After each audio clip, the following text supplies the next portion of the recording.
Olá, pessoal, tudo bom? Sejam bem-vindos ao CEISC. Eu sou a professora Patrícia Strauss, professora de Civil e também Direito do Consumidor na nossa primeira fase do exame da OAB. Eu vou trabalhar com vocês hoje alguns pontos principais, alguns pontos que eu acho que são pontos importantes e que seguidamente estão nas provas de vocês, nos exames da ordem.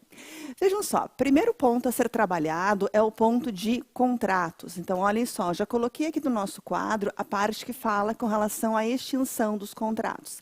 Por quê? Porque dentro do direito civil eu trabalho a parte de contratos. Aliás, eu divido o direito civil com a professora Maitê, que dá a parte geral, coisas, família e também direito das sucessões. Então, vejam só, dentro dos contratos, nós temos uma parte que é a chamada parte geral de contratos e uma outra parte que são os chamados contratos em espécie. Sempre muito importante que a gente tenha uma atenção especial para esta parte geral. Por quê? Porque ela é a base de toda a parte dos contratos em espécie. Então, para que eu saiba, por exemplo, o contrato de compra e venda, o contrato de doação, o contrato de fiança, de empreitada, enfim, são vários contratos dentro do direito civil, eu preciso primeiro, sem dúvida alguma, saber com relação a essa chamada parte geral. Onde ela está, não é? Digamos, onde que dentro do Código Civil está a parte geral de contratos. Então, gente, eu sempre gosto de pensar, de estudar da seguinte forma. Onde que está, primeiro, onde que está a matéria de contratos dentro do direito civil? Nós temos que nos situar, afinal de contas, o Código Civil é super grande.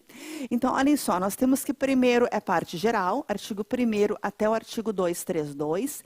Depois temos a parte de obrigações, artigo 233 até o 420. E depois inicia, então, a parte de contratos, no artigo 421 e seguintes. E aí vai. Aí nós temos a parte geral e depois contratos em espécie. Essa parte geral de contratos vai do 421 ao 480. Até porque no 481 depois, aí começa o contrato de compra e venda. Então, muito bem, estamos em contratos, estamos, vejam só, na chamada parte geral de contratos.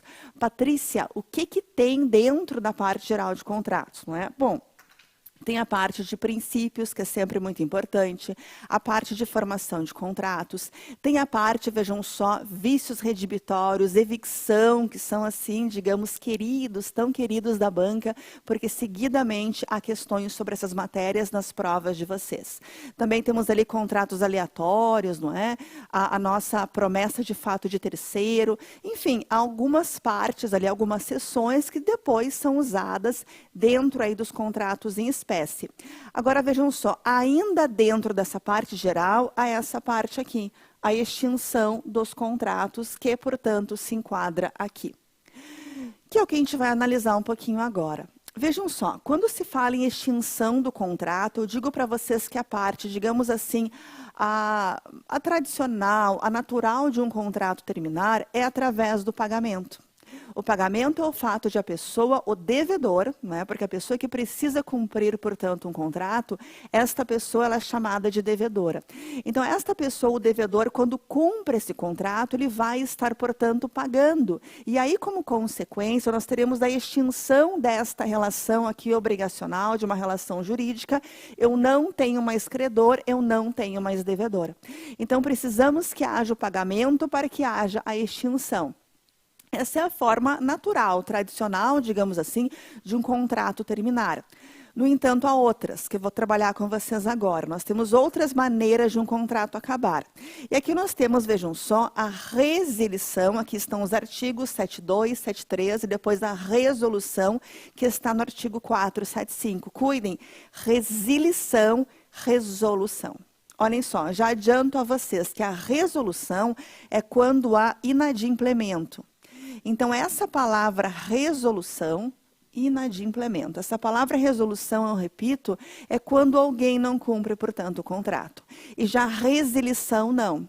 Resilição, vejam só, é quando, por exemplo, um dos lados não quer mais o contrato. Ele não está descumprindo o contrato, ele simplesmente não quer mais o contrato. E aí, claro que fica super fácil, até pelo português, resilição unilateral ou bilateral. Então, aqui é quando um dos lados não quer mais o contrato e aqui é quando os dois lados não querem o contrato. Olha só, me acompanhe. Resilição bilateral também é chamada de distrato. Então, a gente sempre tem que lembrar que resilição bilateral também é chamada de distrato, que aqui o português, gente, nos ajuda, que é o desfazimento do contrato, né? Então, quando as partes, os dois lados não querem mais o contrato que eles fizeram, eles simplesmente irão desfazer o contrato. Aqui, o único requisito que o 472 nos pede, aqui está o artigo, é que a forma com a qual, ou a forma que foi feito o contrato, seja também a forma do distrato. Então, se por acaso o contrato ele foi feito por escritura pública, obviamente, distrato também tem que ser feito por escritura pública. É só isso que fala, olhem lá a lei de vocês, artigo nosso 472. Já com relação a unilateral, nós temos uma circunstância já falada, que é um dos lados que coloca fim ao contrato. Patrícia, pode isso? Né? Eu posso contratar com uma pessoa e aí simplesmente um dos lados colocar fim ao contrato, falar que não quer mais? Não, gente, não é bem assim, né? Via de regra, o contrato obriga as partes, não pode só um dos lados dizer que não quer mais o contrato. Mas nós temos exceções, né? Nós temos casos que sim, seria tal circunstância possível. Olha só, vou dar exemplo a vocês. Eu tenho um contrato de plano de saúde. Eu tenho um contrato aí de um seguro-saúde. Eu posso colocar fim a esse contrato? Posso. Então, eu posso, de forma unilateral, colocar fim ao contrato. Um outro exemplo de um contrato próximo da gente, não é, que é aí da advocacia, é o contrato de mandato. Não é? Quando se celebra, vejam só, um contrato com advogado, nós temos que celebrar um contrato de mandato, mandante e mandatário. E também dá para colocar fim no contrato, não é? Não tem que ficar para sempre com o advogado, no caso. Então, são possibilidades que a lei me dá, e aqui esse ponto super importante, para que se possa pensar na resilição de forma unilateral, não é qualquer caso. É quando a lei expressa ou implicitamente autoriza. Vejam lá o Código Civil de vocês. A lei expressa ou implicitamente autoriza que é possível que neste tipo de contrato ocorra, portanto, a resilição de forma unilateral. Também o Código Civil nos fala que é necessário, vejam só, que haja a denúncia notificada para outra parte, que nada mais é do que uma notificação. Então, preciso informar o outro lado, o advogado, o plano de saúde, que eu, no caso, não quero mais contratar, porque, afinal de contas, eu tenho essa possibilidade prevista, vejam só aqui, de que eu sim posso colocar fim a esse contrato. Então, muita atenção, não é qualquer contrato, são alguns contratos e só se opera isso aqui, a resilição unilateral mediante denúncia notificada à outra parte, que nada mais é do que uma notificação. Certo, gente?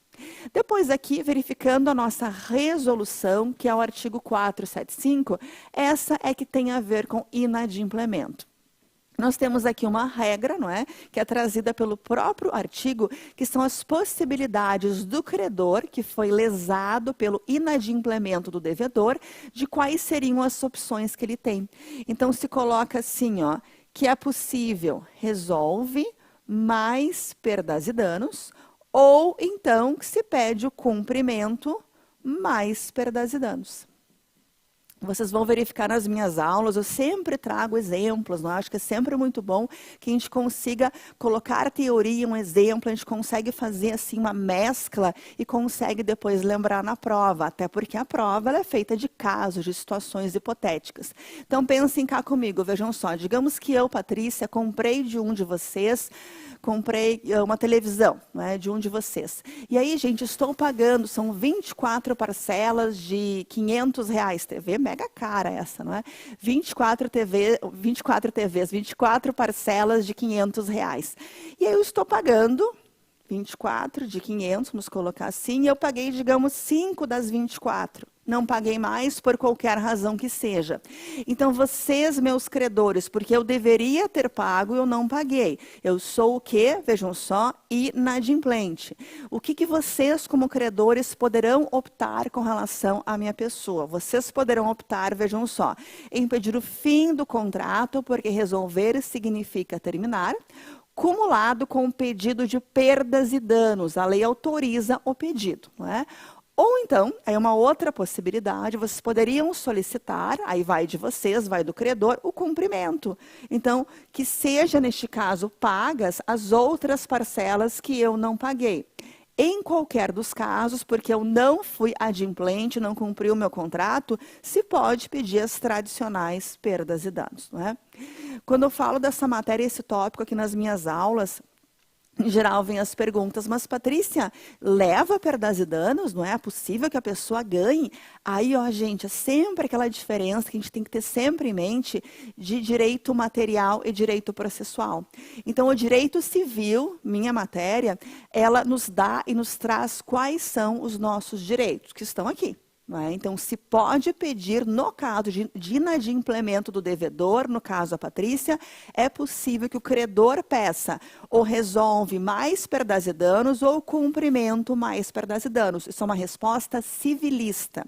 Agora, uma resposta processual, para isso não temos, porque vejam só, para que isso aqui aconteça é necessário uma comprovação, é necessário que haja, portanto, uma demonstração de danos efetivos, etc. E aí é com os processualistas. A resposta de direito civil é essa aqui.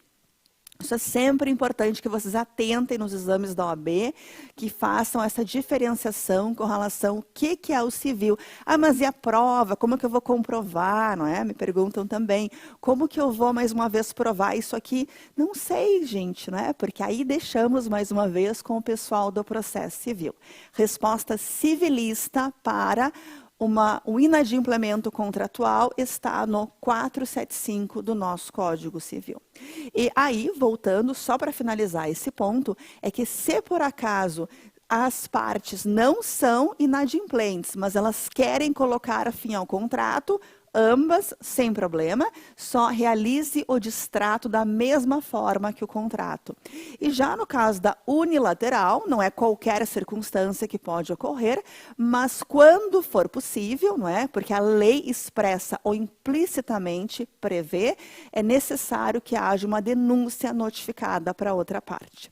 Então, essas seriam algumas considerações com relação, vejam só, à nossa extinção do contrato, que está dentro da parte geral de contratos, não é? Que é a parte do direito civil.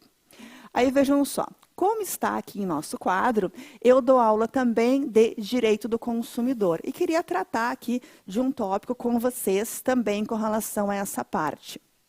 Olhem só, vamos apagar aqui um pouquinho. E queria lembrar vocês, portanto, da parte de direito do consumidor, que é uma outra lei, que é o nosso CDC, não é? Uma lei de 90, portanto, que nos traz um olhar diferente. Eu queria que a gente começasse a nossa introdução com relação ao CDC, tendo por base a ideia, gente, de que, olhem que legal, se o Código Civil, acabei de falar sobre artigos do Código Civil. Então, se o Código Civil ele foi feito para contratos, para relações entre iguais, não é? Entre pessoas iguais, contratos ditos paritários para. O nosso Código de Defesa do Consumidor, ele foi feito para para contratos, relações entre desiguais. Ele foi feito desta maneira. E o pensamento do CDC, vejam só, é que nós temos que, havendo uma relação de consumo, aí tem que ser sempre verificado se há consumidor, artigo 2º, se há fornecedor, artigo 3º, havendo relação de consumo, teremos a aplicação do CDC. E aí, gente, olhem só que interessante. Se houver uma relação de consumo e havendo aplicação como consequência do nosso código de, vejam, defesa do consumidor, há uma presunção absoluta, ou seja, que não admite prova em contrário, de vulnerabilidade do consumidor. O consumidor na sociedade, no mercado de consumo, em uma relação de consumo, será sempre vulnerável enquanto consumidor. E isso está, vejam só, eu queria mostrar aqui, por favor, Jones, está aqui, ó, no artigo 4º, Política Nacional das Relações de Consumo, vejam só, o nosso primeiro inciso, coloquei destacado, fala assim, primeiro inciso, gente, reconhecimento da vulnerabilidade do consumidor no mercado de consumo. Então, esta é a primeira colocação do artigo 4º, que é um dos artigos mais importantes do CDC, que trata exatamente dos objetivos da Política Nacional das Relações de Consumo. Então, quando houver uma relação de consumo, eu vou ter isso aqui. Eu vou ter uma relação que é uma relação desigual. Quando eu tiver o Código Civil, eu vou ter uma relação, um contrato entre iguais. Eu falei assim para vocês, ó, eu comprei uma televisão, não é, de um de vocês, estou pagando em 24 vezes de R$500. Vocês só venderam a TV porque vão comprar outra, né, por alguma outra razão. Então, vejam só, a nossa relação, eu e vocês, da compra de uma televisão, é uma relação civil, é uma relação regulada pelo direito civil. A nossa relação, ela é civilista, porque é eu, mais uma vez, comprando de vocês. Vocês não se enquadram no exemplo que eu estou dando como sendo fornecedores. Agora, gente, isso muda. Se eu comprei essa televisão, vejam só, de uma loja, não é? De uma empresa, de um shopping, enfim, não é? Comprei online, não é? Por quê? Porque aí eu vou ter, nos meus exemplos, a caracterização de um fornecedor. Alguém que realiza esta venda, comercializa como sendo a sua atividade ou uma de suas atividades. E eu, como consumidora, sendo, portanto, a destinatária final. Então, aí, eu comprando esta mesma televisão de uma empresa, digamos, mais uma vez, de uma loja online, eu sou consumidora e quem me vendeu será fornecedor. Olha o nosso aqui, ó, match, não é?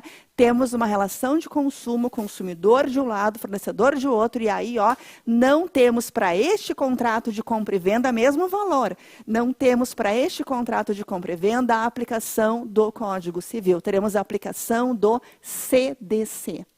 E aí, gente, se no Código Civil as pessoas são iguais, artigo 4º, primeiro inciso, aqui as pessoas são desiguais.